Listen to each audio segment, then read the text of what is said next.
Okay, coming into the final day of the week, what will I be looking for on NQ? Well, into the New York PM and then overnight, we had a internal liquidity sweep. We had a SMT with ES at this 1 hour low.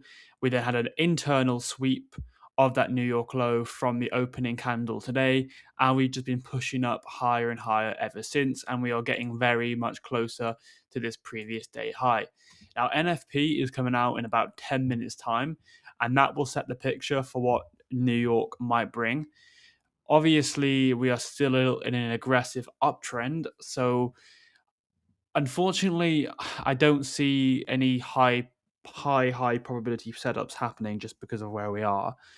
However, we're going to still be looking for longs based on the fact that is the higher probability play to be trading alongside the clear market trend. And the picture for that longs is probably going to be something like NFP will release and probably run through the previous day high, just because how volatile NFP is. It's likely from just the sheer volatility to run out the high. So then after that, I think the only way I could get a long position is if NFP swipes the high, but then we kind of start pushing lower and reject the high initially, but we leave behind an NFP high because data highs have a very high chance of getting run out during the New York session. So I'd be looking to see I'd be able to use the NFP high as a target, but unfortunately we've got no hourly lows apart from this intra Asia low all the way down here. So the only way that my strategy could work is if we come from NFP all the way back down to this intra Asia low, and then we can look for longs back up towards the NFP high. Or maybe if somehow NFP doesn't run out the previous day high, then we can then just trade it back up towards the previous day high after NFP. So that would be the only kind of way I could do a long setup. Unfortunately, even on S&P 500, there are no hourly swing points apart from this one over here. There are some 15-minute swing points along here at the London low, and then just some various other 15-minute swing points. But my strategy revolves around at least the higher time frame being the hourly time frame, hourly 4 hour swing points, not just like a 15-minute swing point. So that's the only way I could find a long today. Again, if you would want to do it, explore a short position, then we'd need to see the previous day high get taken out, reject the previous day high, and then take some shorts back down.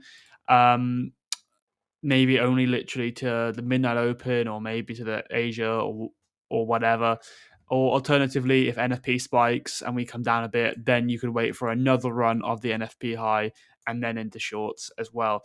So that's kind of the two sides of the coin. But again, from a contextual standpoint, it's difficult because longs are lower probability because we have London low, Asia low beneath us.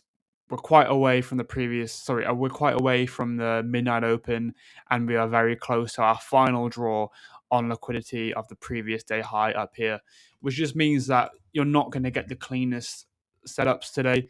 I was looking in London for setups. You can see on ES, we have obviously an SMT over here, but in terms of so far today, it's been aligned in terms of price action. Um, so yeah, I mean, it's a bit annoying. I was looking in London to try and get a run of this low and then into some longs in London session, but we didn't even have that. We've just been trending up and up and up. So I wouldn't be surprised. It's Friday afternoon. We have been pushing higher all through London session. A reversal isn't completely out of the question because we've got obviously intraday lows and session lows beneath us. However, when you're going to go against the trend like this, you're always going to be adding a little bit more risk. So I'm going to see what happens, see what NFP does, and then I can decide whether or not I want to even explore taking a position.